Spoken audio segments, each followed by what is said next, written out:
Amen. Well, let's go to Exodus chapter 19.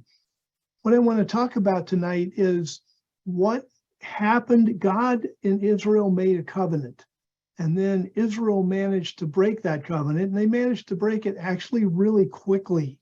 And there's a lot we can learn from that because of the various consequences that occurred.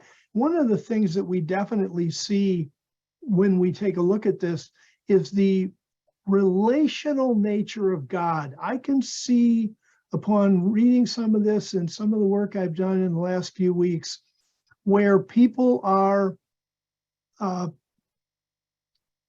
going to use the word confused a little bit because frankly, there's things I don't really understand exactly in the way God works, but I know that we can look to him and pray to him and look for mercy and grace, even when theoretically we shouldn't be expecting it. And we'll see some of that tonight. So let's go to Exodus chapter 19. And here Israel gets to Mount Sinai after coming out of Egypt. And verse 3 says, Moses went up Mount Sinai to God. Now, this is Moses's first time up Mount Sinai. If we track these, and you can by looking at the commentary, the REB commentary on Exodus 19:3 sometime, and you can see the 7 times up and the 7 times down Mount Sinai that Moses makes. He gets the 10 commandments on tablets on his 5th time and his 7th time. So this is his first time up. God's talking to him. Verse 4, you can see what I did to the Egyptians. Verse 5, now therefore, if you will listen, yes, listen to my voice and keep my covenant. Now, God's talking about his covenant, but he hasn't made one with Israel yet. They don't even know what God would expect, but God's already talking about making a covenant with them. What God has in mind is a people, a family, a group that he can work with, a small group that can act as an incubator, if you will, for the birth of Jesus Christ. God is constantly working through history to save mankind from their sins. He knows a Messiah is coming. He's going to need a people group in which to raise that Messiah. So he's got to choose a people group, and he's got the whole world to choose from, and he chose Israel. And that was God's choice. In the interplay and in the working with God, there's a lot of things that God reacts to that aren't necessarily his choice.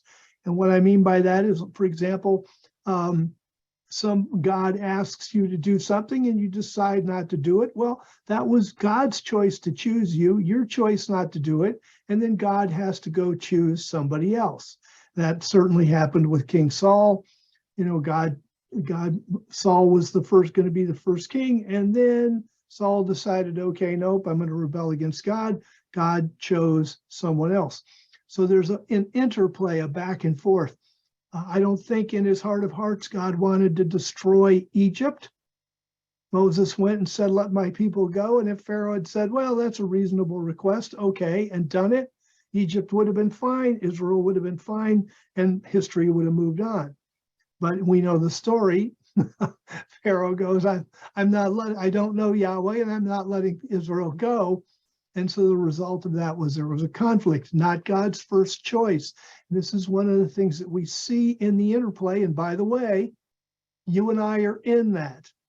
And one of the things that we need to do is in our quiet moments be thinking about, okay, God, what do you want me to do? What is my calling? Where do I go? What do I do? How do I plug into this big game that is going on around me, this thing called life? Where do I plug in? Where's your will that I do that? And sometimes it becomes very obvious, and sometimes we just kind of have to give it our best shot. So anyway, God's talking about his covenant with Israel in verse 5, even though they haven't made a covenant yet, the terms of the covenant haven't been laid out. Verse 6, he says, you will be to me a kingdom of priests and a holy nation. So he laid forth that. Moses came, called for the elders of the people, set before them all the words Yahweh commanded him. Verse 8, all the people answered together and said, all that Yahweh has spoken, we will do. Okay, so they say, we'll do what Yahweh says. And so then we have Exodus chapter 20 and 21 and 22 and 23. And those are the laws that God wants Israel to keep. In other words, okay, you want to enter into a covenant with me, Israel? Here are the laws that I want you to keep. You keep these, I'm going to be your God. I'm going to protect you. I'm going to bless you. I'm going to make sure. And we read, for example, Deuteronomy chapter 28, and your animals are going to have babies like they should. Your crops are going to grow like they should. Rain's going to come in the seasons like it should. Things are going to go really well with you. So if Israel can obey, things are going to be blessed. So Israel likes these terms, at least when they start out. So in Exodus chapter 24, verse 3, Moses went down the mountain, told the people all the words of Yahweh. All the people answered and said, all the words that Yahweh has spoken, we will do. Verse 4, Moses wrote all the words of Yahweh. And this is important. And built an altar at the foot of the mountain and 12 standing stones for the 12 tribes of Israel. So Moses is going, there's God and he's up Mount Sinai. We're going to offer a sacrifice to him. How do you do it? When the tabernacle's there, the tabernacle had an altar. When the temple was there, the temple had an altar. Now there's just a mountain and God's up on top of it. So where do you offer your sacrifices? Well, you build this altar at the foot of the mountain. And that's exactly what he does. He built an altar, verse 4, at the foot of the mountain, and then 12 standing stones to represent the 12 tribes of Israel. Verse 5, he sent young men of the children of Israel who offered burnt offerings and sacrificed peace offerings of young bulls to Yahweh. And where did they offer those? They offered those at the altar or on the altar at the foot of Mount Sinai. This is going to become pretty important here in a couple of chapters. Verse 6, and Moses took half of the blood, put it in basins. Half of the blood he sprinkled on the altar, which again represented God. Verse 7, he took the book of the covenant. The book of the covenant is the scroll that Moses wrote that contained Exodus 20, 21, 22, and 23. And so you've got the scroll with those 4 chapters on it. And he read that so that all the people heard it. Verse 7, they said, all that Yahweh has spoken we will do and be obedient. Verse 8, Moses took the blood and sprinkled it on the people and said, look, this is the blood of the covenant that Yahweh has made with you concerning all these words. So here's the blood covenant that Israel made with God. And so the question on the table then is, why a blood covenant? Why not just say, hey, that sounds good to me, handshake deal, we're done. Some kind, just, okay, a verbal agreement, why a blood covenant? What was the deal behind the blood? Well, as you know, the blood represented life. And the original, as far as historians have been able to trace, the original idea behind the blood covenant was we sacrifice this animal, or there were various ways that blood covenants were made, but we sacrifice this animal like we see here, and the shed blood of the animal is a representative statement that if I break this covenant, I will die. The blood covenant was a covenant of life and death, and the what was behind it, if you broke the blood covenant, then your blood would be shed. You would die. This will come up at the Last Supper, because Jesus Christ, why did Christ have to die? Well, Christ had to die for the sins of mankind, but why couldn't he confess the sins of mankind? You confess your sins. I confess my sins. I'm glad I don't have to die when I sin. So why did Christ have to die? Mankind was in a blood covenant with God. And Jesus Christ had to die as the price of that blood covenant. That's half of what happened at the Last Supper. So anyway, now let's move forward to Exodus chapter 31, because we know now in Exodus 24, they made the blood covenant. Then Exodus 25, 26, 27, 28, 29, 30, and most of 31, what God does is he is giving Moses the details of the tabernacle. So Exodus chapter 31, and I want to go to the very last verse in Exodus 31, because now Moses has been up on top of Mount Sinai for 40 days and 40 nights. Well, in total. By the time we're at 31, when we get to the beginning of 32, we're going to have a slight kickback in time. But anyway, we'll get there. So in verse 18, the last verse of Exodus 31, God gave to Moses, when he finished speaking with him on Mount Sinai, the 2 tablets of the testimony, tablets of stone written with the finger of God. Now we learn that these tablets had the 10 commandments on them. Now you've got 4 chapters of laws, Exodus 20, 21, 22, 23. The 10 commandments are like the chewy caramel center. It was the place where God started in Exodus chapter 20. In fact, Christ went so far, love God, love your neighbor. Christ would say, on these hang all the law and the prophets. The 10 commandments were similar to that, in that they were the chewy caramel center of how to maintain and keep your relationship with God and your relationship with each other in a loving way, in an obedient way. So here, Exodus 31, Moses gets these 2 tablets of the testimony. They've got the 10 commandments on it. They're tablets of stone, and they're written with the finger of God. Now, this was quite a gift, because Moses didn't have to carve out the 2 commandments or write on the 2 tablets or write on the tablets. God simply carved them out himself, wrote on them himself, and handed them to Moses. That's going to be a little different after Moses breaks these. But let's go to chapter 32. So in chapter 32, we're going back in time a little bit from when God gave Moses the 10 commandments. We've got to go back, and it doesn't really say how long. It might be a week, it might be 2 weeks. It's not a super long time, but it does go back in time a little bit, because verse 1 says, now when the people saw that Moses delayed to come down from the mountain, because he's up there for 40 days and 40 nights, the people gathered together to Aaron and said to him, come, make us a god that will go before us. For as for this Moses, the man who brought us up out of the land of Egypt, we don't know what's become of him. A couple things that I want to point out. The Hebrew word Elohim, which is translated God, is a plural noun, and Elohim is always plural. So you have to determine from context whether it's God, a God, whether it's gods, whether it actually refers to human leaders. So most of the English versions say, come make us gods that will go before us. But we know that Aaron only made one golden calf and then looked at it and said, behold, this is your God, sometimes translated, these are your gods.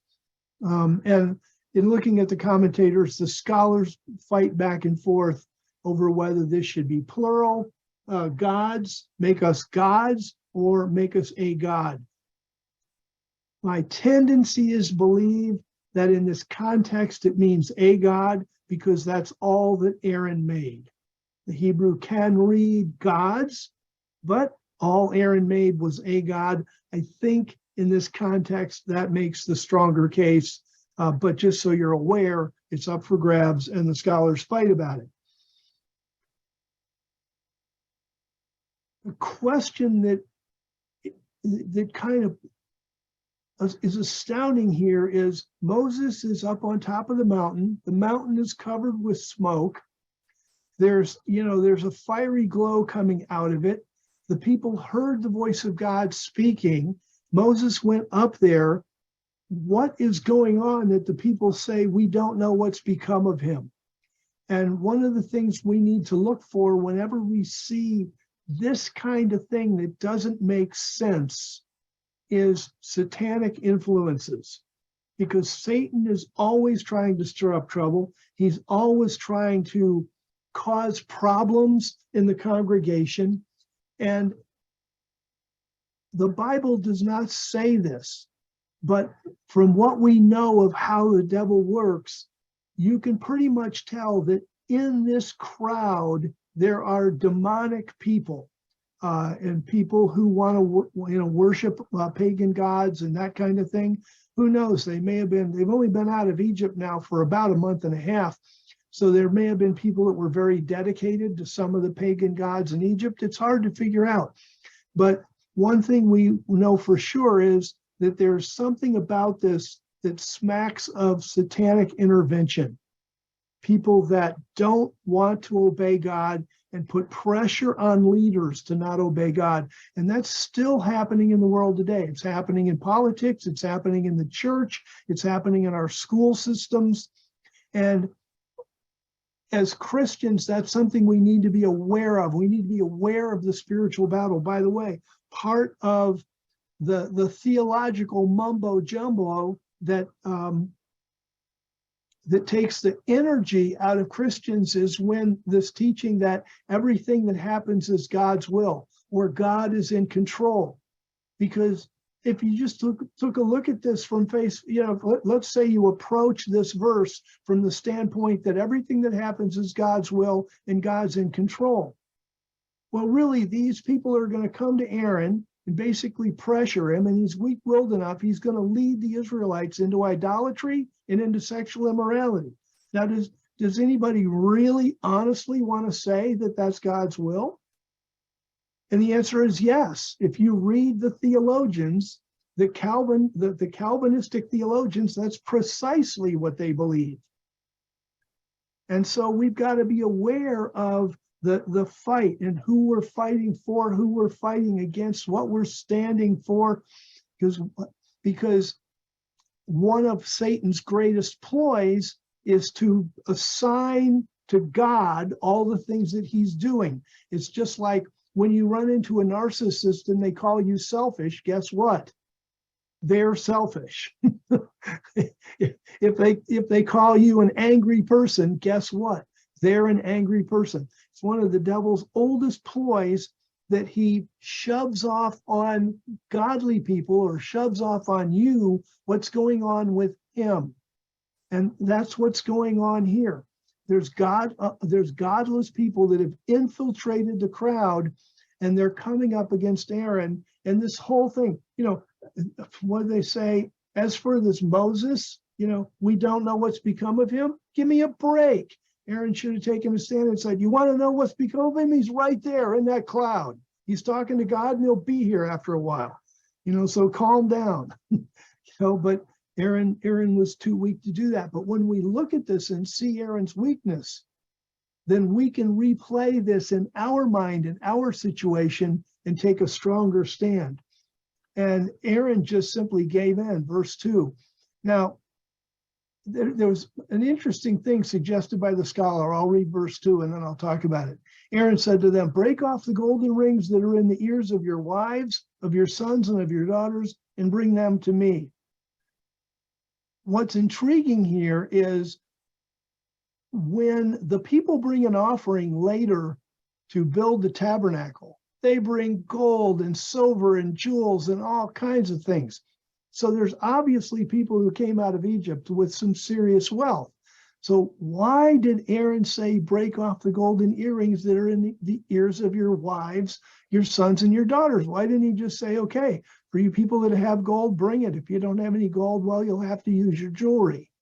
What's going on here? And the scholars suggesting, and I think they're probably right, that Aaron here is too weak. He's too weak-willed to say, Moses is up there in that cloud of smoke. He'll be down here. You guys cool your jets, go back to your tents. He's too weak for that. But there may have been a ploy like, well, if I tell him to get the gold from the ears of their wives and of their children, then they'll be dissuaded. They won't want to do that. So they won't want to build a calf that way.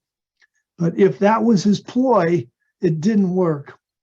because verse 3 says, all the people broke off the golden rings that were in their ears and brought them to Aaron. By the way, the Hebrew text does read break off, which is kind of funny.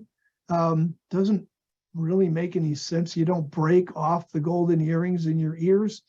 I think what's going on in the Hebrew text is that it's an emphasis on the forcefulness that these people were demanding Aaron make them a god. And so Aaron here is responding, well, then let's act quickly, break off your earrings type of thing.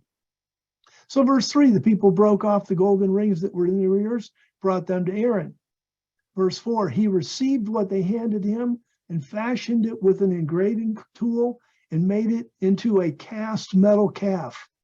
And they said, this is your God, O Israel, that brought you up out of the land of Egypt, which of course isn't true at all. And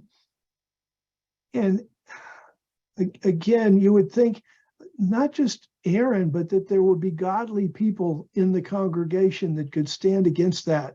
And it just seems to be a fact of life that most people avoid conflict. They won't enter into conflict. And the devil's people are usually so fierce, and they call you names, and they're completely uncompromising, and they get super angry, and it's just so distasteful to get into that fray that most people simply avoid the conflict and I guess hope that things are going to turn out okay.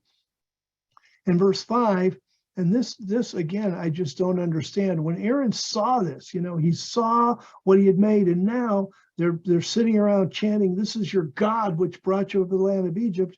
Verse 5, when Aaron saw this, he built an altar before it. It's like, you've got to be kidding me. He builds an altar, and Aaron made a proclamation and said, tomorrow will be a feast to Yahweh. And the word feast here in the Hebrew is the same thing that's used for Passover, Pentecost. It's a religious feast. In other words, it's not just, hey, let's cook something to eat. This is a religious feast, a religious dedication. And he says, tomorrow will be a feast to Yahweh. Now, there's a great lesson in this for you and I. Historically, most people either don't know, don't read, aren't taught the Bible enough to know exactly who Yahweh is, what he is like, how he behaves, what he requires, and that kind of thing. And because of that, it's easy to take they used to use idol gods. Now we may, do something else. Like I'm reminded of people that you talk to them and you say, are you a Christian? No, I'm spiritual, but I believe in God, and I'm a good person and this kind of thing. And what happens is people make up rules and then assign them to Yahweh and say, okay, like I'm worshiping Yahweh this way. I worship God. You hear this all the time. I worship God in my own way.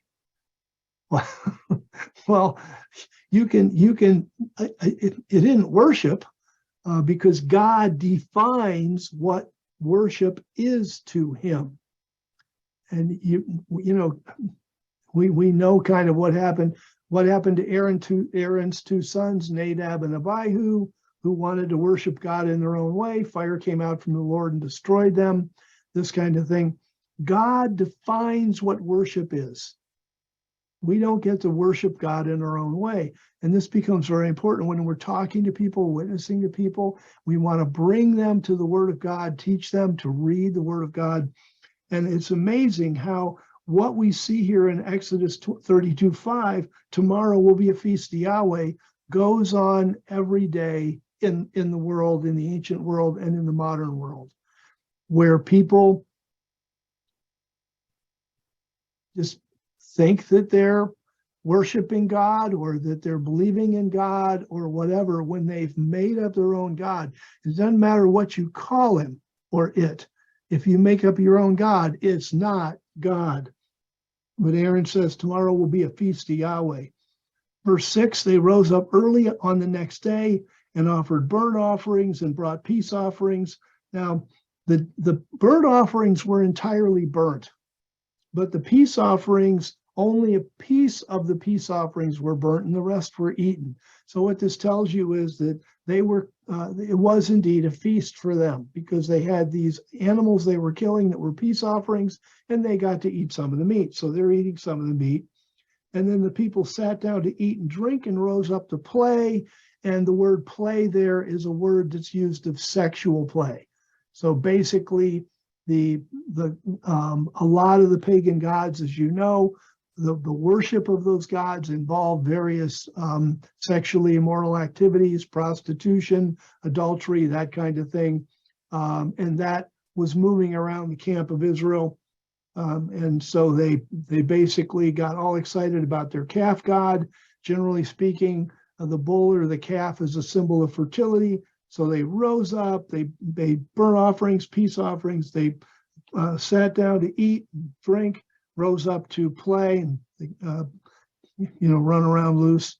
Verse 7, and Yahweh spoke to Moses. Of course, Moses has no idea what's going on down in the camp, because he's up at the top of Mount Sinai in a cloud. Verse 7, and Yahweh spoke to Moses, go, get down. And then this next statement is really interesting, because we have a relational God. He really wants us to know him and love him.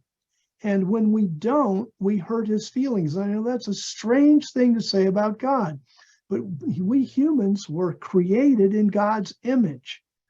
God, he wanted a family. He wanted to love and be loved. There's a lot of things about God that are very, that they're how we are. And every one of you, I know, because we're all human, it's had something happen that hurt your feelings, if you will. And that's what's going on here. These are God's people. They took a blood covenant that they would obey him. It's been it's been 40 days. Actually, by the time they're making this calf god, to have it finished in 40 days, it had to be, they didn't even make it 40 days without breaking, the first commandment, you shall have no other gods before me, and that kind of thing. And so watch what God does here. He says in verse 7 to Moses, go, get down, for your people who you brought up out of the land of Egypt have corrupted themselves. And what's he doing here? He's distancing himself from the people. His feelings are hurt, and he's like, I don't want to be around them. I don't want to be near them. Moses, they're your people. And so Moses here has to respond to this. Well, verse 8, they have turned aside quickly out of the way that I commanded them. And that was true. They did turn aside quickly. They've made for themselves a cast metal calf and have bowed down to it and have sacrificed to it and said, this is your God, O Israel, that brought you up out of the land of Egypt. Yahweh said to Moses, I've seen these people. Behold, they're a stiff-necked people. Now, therefore, leave me alone, that my wrath may burn hot against them, and that I may consume them, and I will make of you a great nation.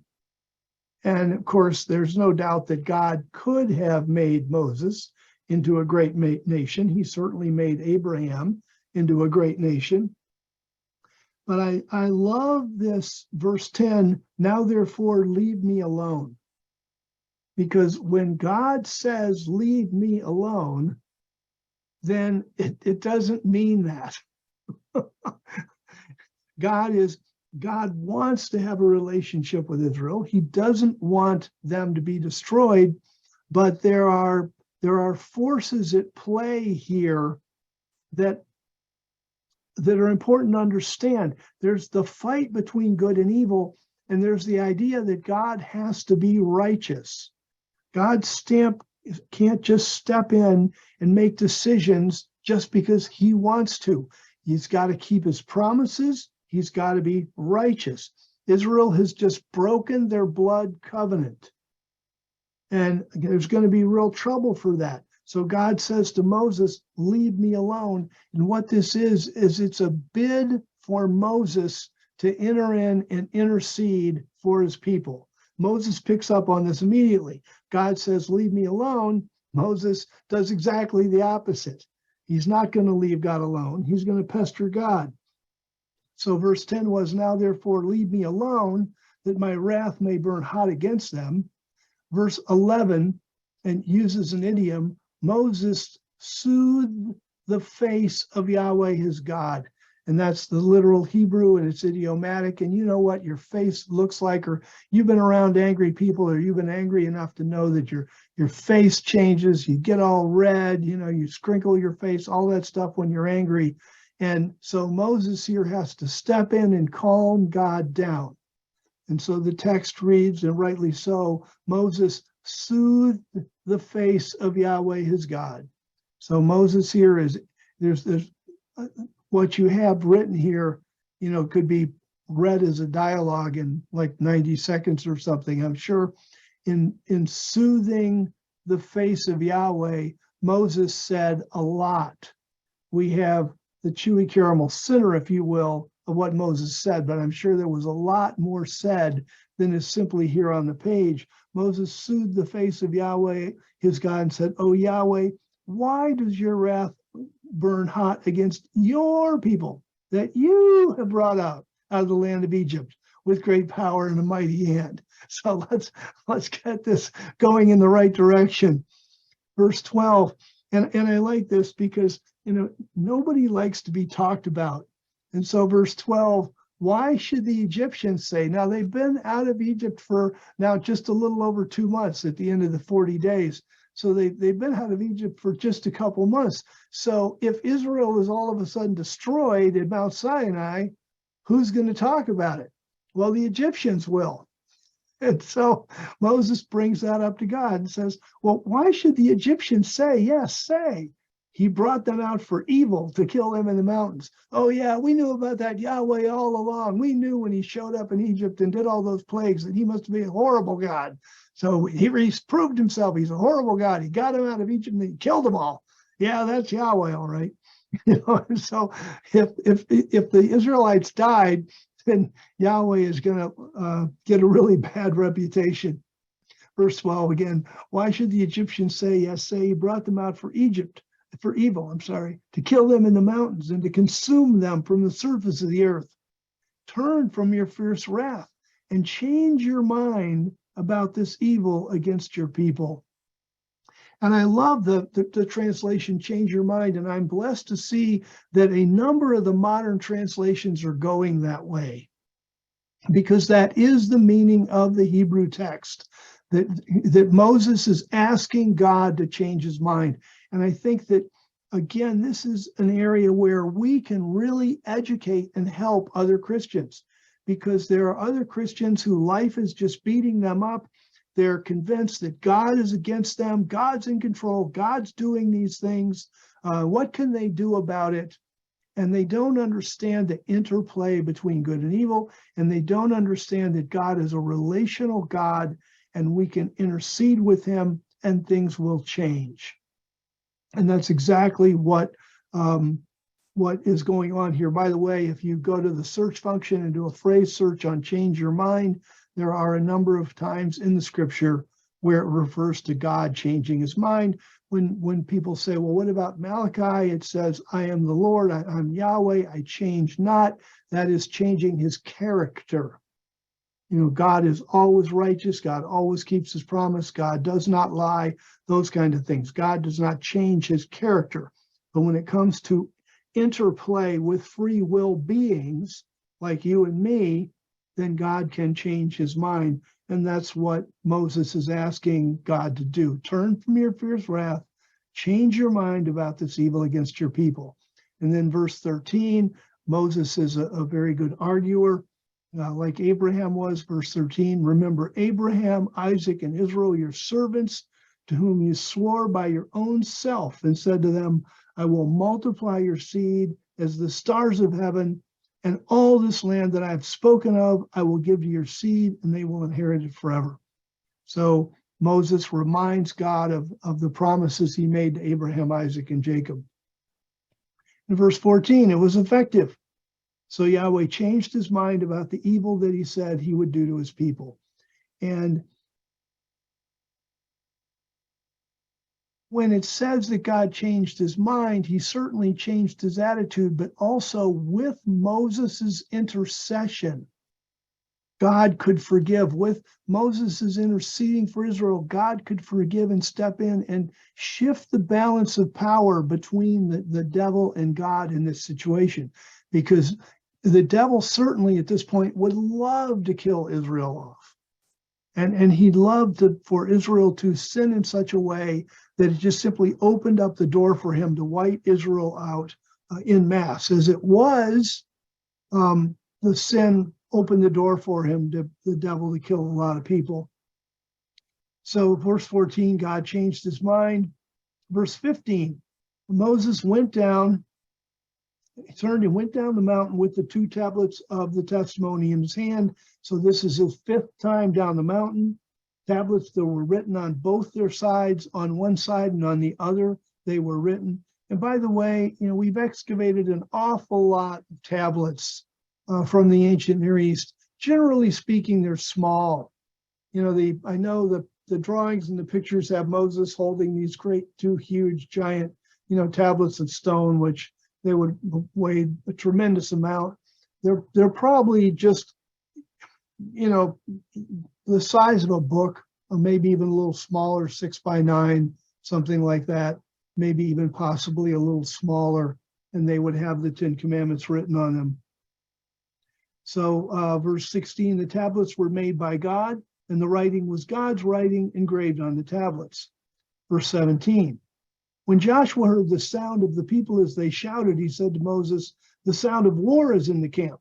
And that was logical, because Israel had escaped from the Egyptians. The Egyptians were obviously upset about it. And it could have, this could have been a second attack. The first attack of the Egyptians, they didn't make it. They were wiped out in the Reed Sea. But this very easily could have been, in Joshua's mind, a second attack by the Egyptians, or as they moved into the territories where they were, close to Midian, close to Edom. It's possible these could have been attacks from foreign powers that were after some of the treasures that they had that they brought out of Egypt. So it's a logical thing for Joshua to say the sound of war is in the camp.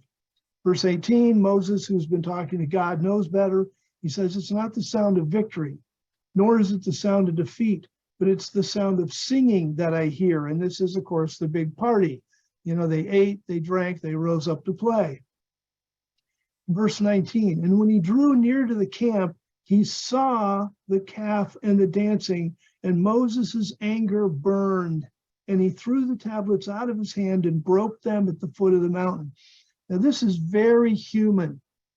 A lot of times when Moses was up on the top of the mountain with God, and God said, your people are worshiping an idol, and Moses is, he can be very forensic about it. He doesn't exactly know what it's going to look like. He's like, God, calm down. These are your people. You need to change your mind. And Moses is being very forensic and dealing with God.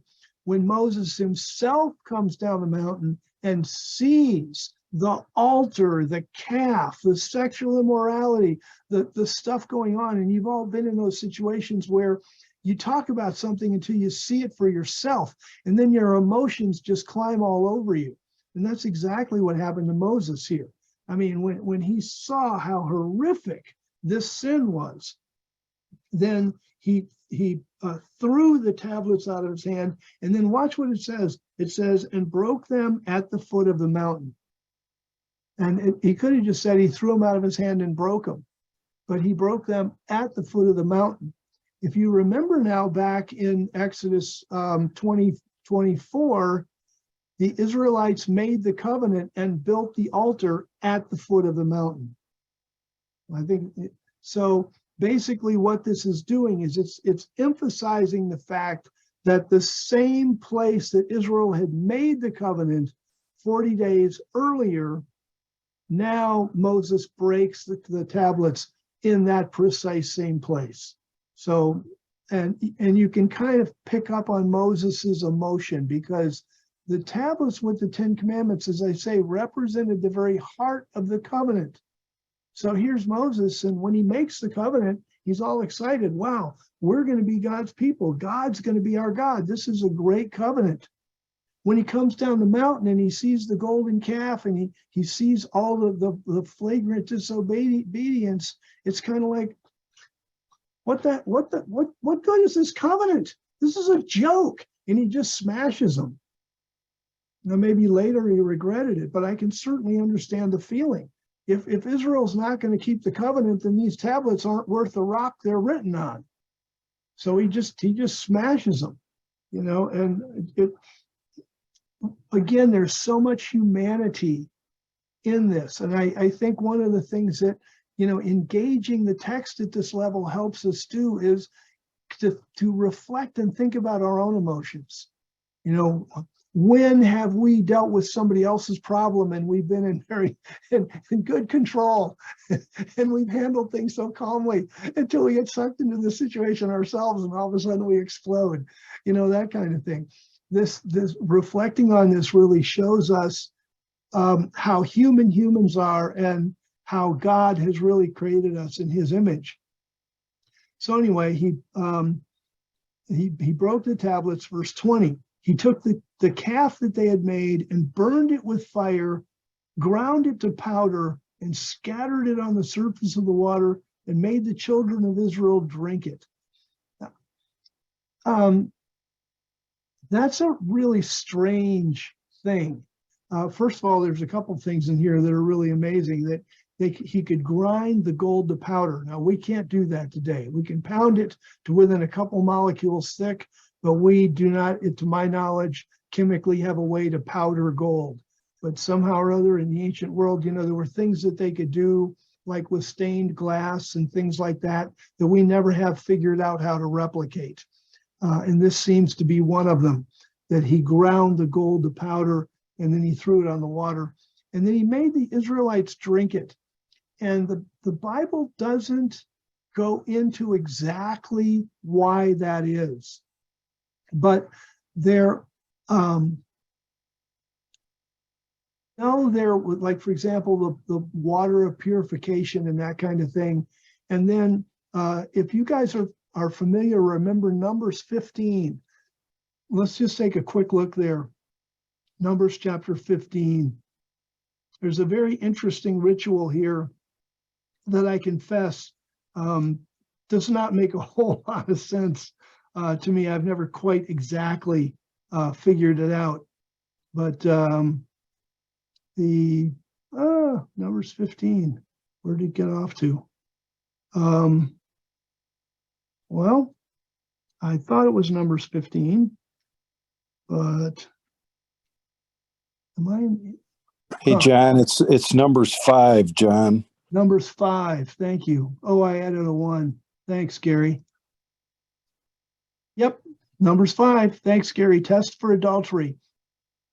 So Yahweh spoke to Moses, saying, "Speak to the children of Israel and tell them, if any man's wife goes astray and is unfaithful, yes, unfaithful to him, and a man lies with her, and she has an emission of seed, and it's hidden from the eyes of her husband, and she is undetected, even though she has defiled herself, and there is no witness against her, and she was not caught in the act, but a spirit of jealousy comes on him, and he is jealous of his wife, and she is defiled, or if a spirit of jealousy comes on him, and he is jealous of his wife, but she was not defiled."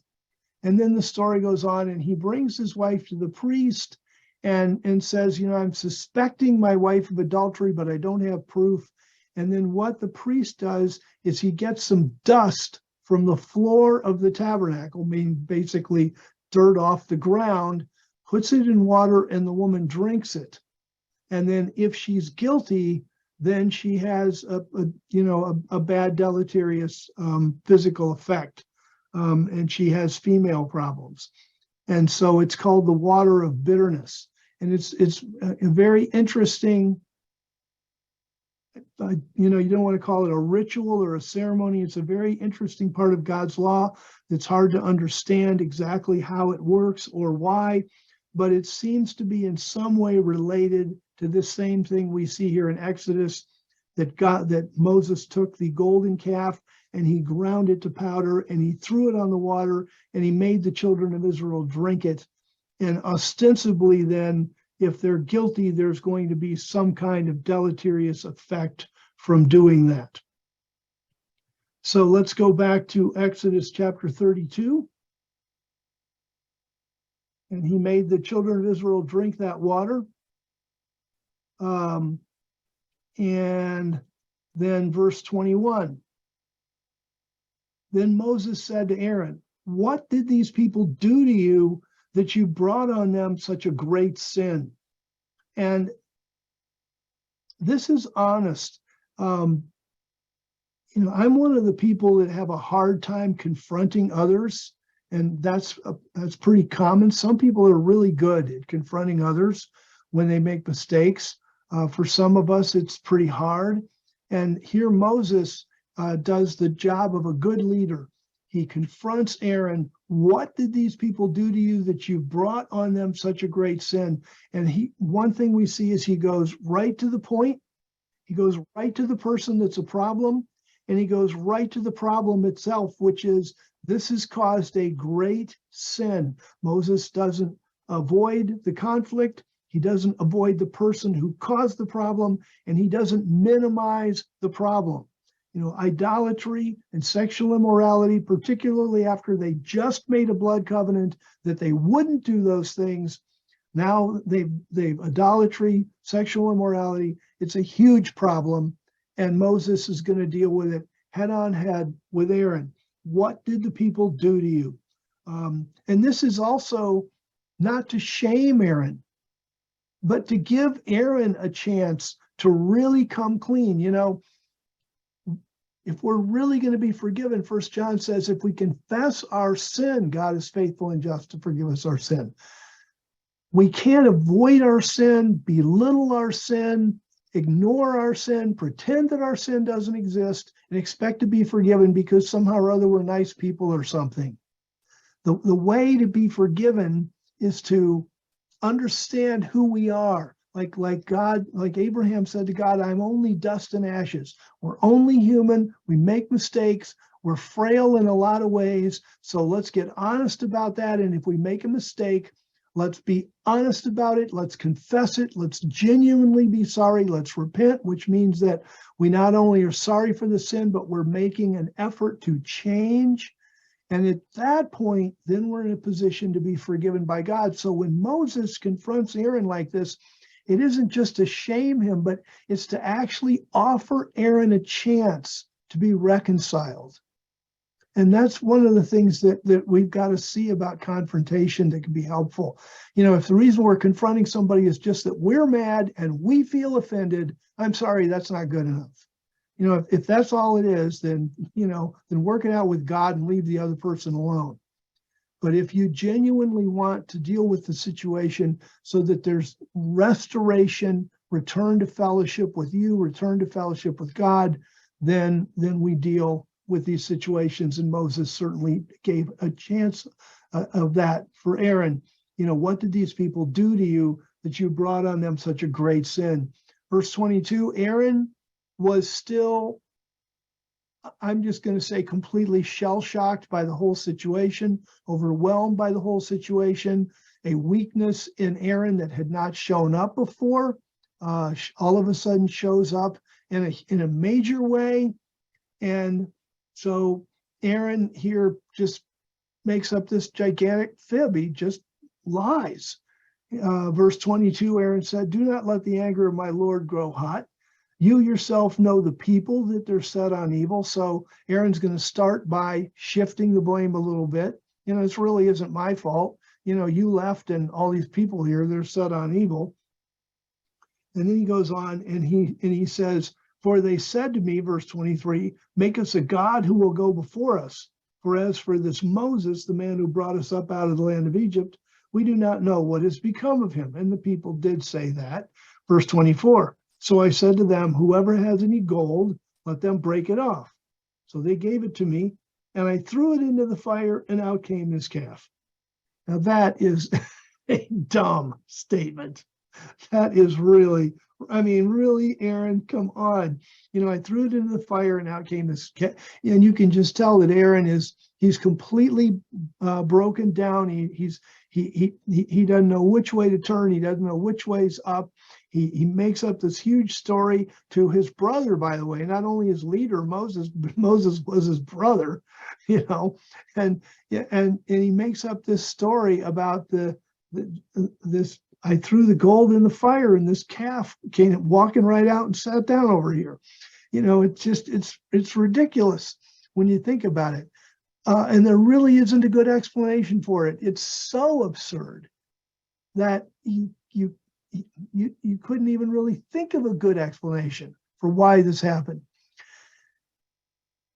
It has been suggested perhaps that Aaron was trying to convince Moses that maybe this thing really was a god, and that I threw the gold in there and it kind of constituted itself and came out. But most people don't agree with that, and I don't really either. It's just, I think what we're seeing here is human weakness. And at this point, there's another cool thing that happens, because verse 25 says, when Moses saw that the people had broken loose, for Aaron had let them loose to be whispered about among their enemies, then Moses stood at the entrance of the camp, blah, blah, blah, blah.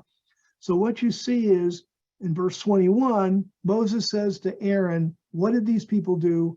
In 22, 23, and 24, Aaron makes up this huge nonsensical lie. And at this point, Aaron's weakness is revealed, but so is Moses's wisdom. Because at this point, there's absolutely no value in dialoguing with Aaron until he can divorce himself from the situation, collect himself, put his thoughts together, start to think logically again. There's no point in talking to him. So this situation, these 5 verses reveal Moses's boldness, Aaron's weakness, and then Moses's wisdom. That he simply turns and walks away. He doesn't push his brother Aaron. It wouldn't have gone anywhere anyway.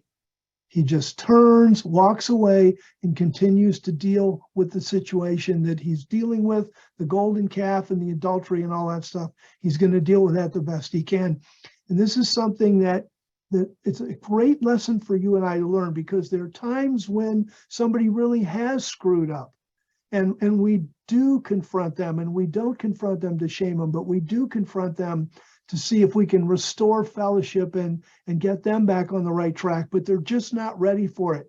And sometimes we're so emotionally involved, we're so angry at the situation that we want to push in. I mean, Moses was really angry here. Even Aaron pointed it out. Your anger shouldn't burn so furiously.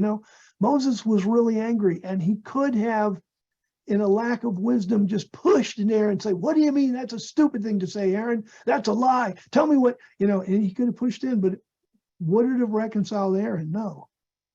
It would have just made the whole situation worse. It wouldn't have fixed anything.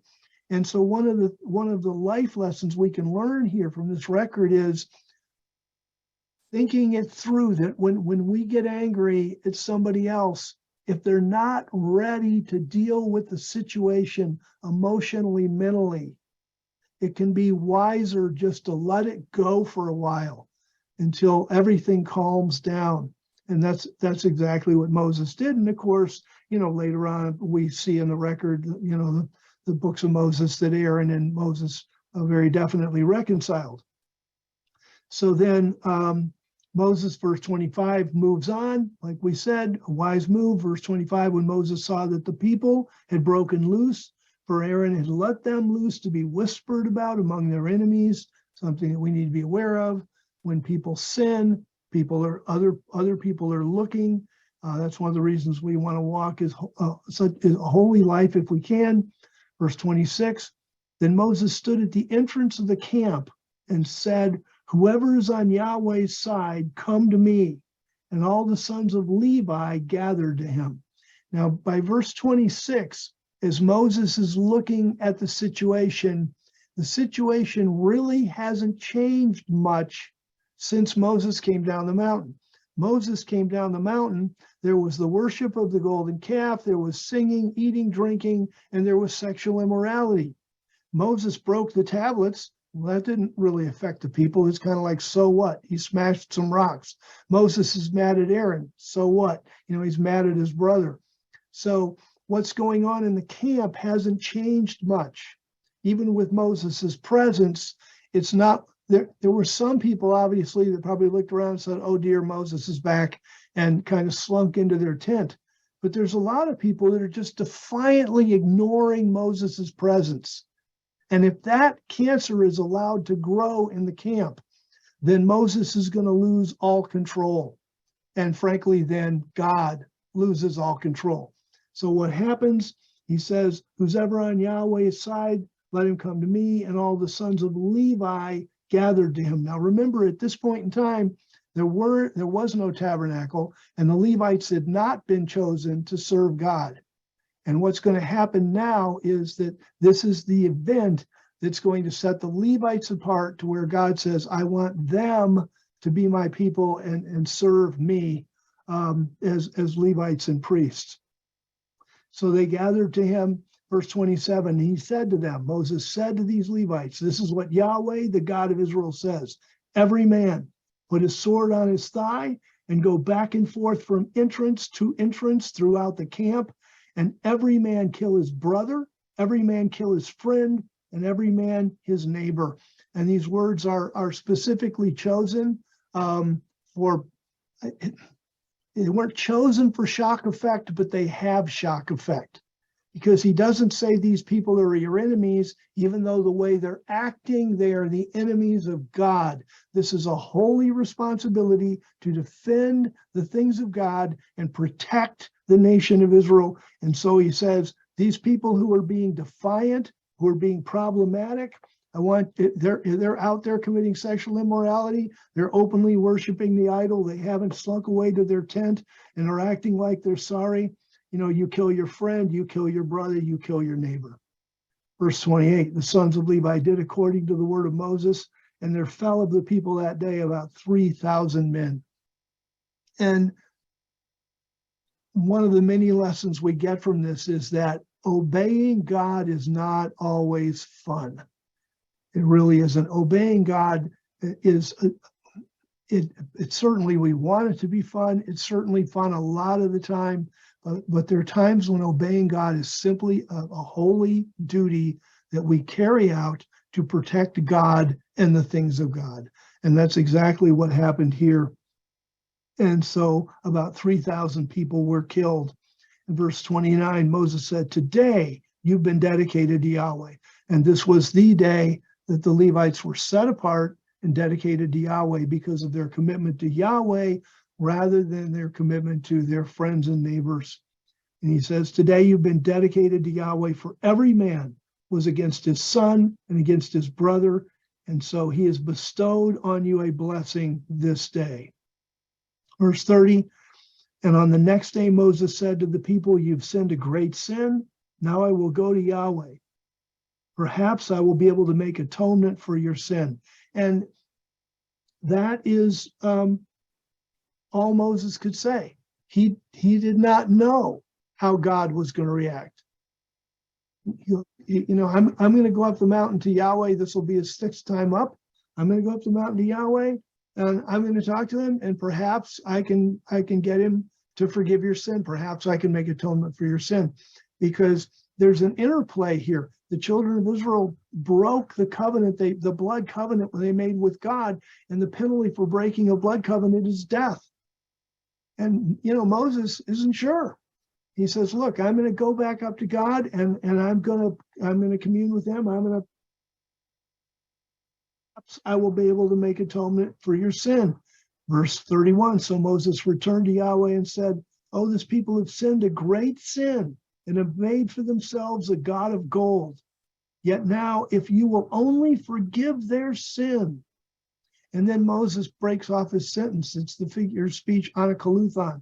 Anakaluthan occurs when there's a situation that's so emotional or so intense that you can't finish your own sentence. A great example of that would be a mom and dad are driving their car and they're sitting in the front seat and their kids are in the back seat fighting, and the mom turns around and says, "If you make me come back there," and then she doesn't finish her sentence because it's just so intense. You don't want to invent something you don't need to invent. The threat itself is enough. That's the figure anakluthon, and that's what this is. And here Moses, put yourself in Moses' place. He doesn't want to say, if you would only forgive them, if you would only forgive their sin, everything would be fine. Well, everything might not be fine. You can think of the ways that Moses could finish his own sentence and they don't work. I sat down for about 20 minutes with this verse trying to figure out ways that Moses could have finished the sentence, and none of them were satisfactory because the Israelites had very purposely broken a blood covenant. So on what basis can Moses ask God to forgive their sin? You and I ask God on the blood of Jesus Christ. But what did they have that Moses could ask God, on what basis to forgive their sin? So he just says that now, if you would only forgive their sin, and then he plays his best card. But if not, please blot me out of your book that you have written. And of course, we know that is the book of life. What's intriguing is this is the first time that this book is ever mentioned. It's never mentioned that God had such a book. And yet it was known in the culture that some people were going to live forever and some people weren't. And the people that were going to live forever, there had to be a record of them somewhere. So it must be in the book of life. And so it was known in the culture. And see, this is where unbelieving scholars and stuff will argue with us and say, well, it doesn't say that anywhere in Genesis or Exodus. I mean, you're making that up. No, we're not making it up. We know who God is. We know what he does. We know how he lives. We know there's everlasting life available, and we know there's everlasting death available. And if Moses says there's a book, then he knew, and we have to trust the word. And so Moses plays his best trump card. If you're not going to save Israel, blot me out of your book that you've written, because I don't want to live forever if they're not going to be there with me. And I love Yahweh's answer. Direct and honest. Yahweh said to Moses, whoever has sinned against me, him, the Hebrew is singular, that person, I blot out of my book. And everlasting life or everlasting death is an individual choice. You're not part of a group that gets saved. We don't offer salvation to groups. God doesn't offer his salvation or the death of his son to groups like, oh yeah, well, all of these people can be saved. Salvation is an individual thing, and this is a great verse that shows it. Whoever has sinned against me, him will I blot out of my book. Verse 34, now go, lead the people to the place I spoke to you about. Behold, my angel will go before you. I'm not going to read it and take the time. We've gone a pretty long time, but in the next chapter, if you read Exodus 33, God says, I can't go with you. I'm so holy and you're so stiff-necked that if I go holy with you, you'll all die. So he says, I'm going to send, here you see it, I'm going to send my angel will go before you. Nevertheless, in the day when I visit, I will visit their sin upon them. Verse 35, and Yahweh struck the people with a plague because they had made the calf, the one that Aaron made. He struck the people. The word strike there in the Hebrew is also used for a plague. So that's where you get the italics, with a plague.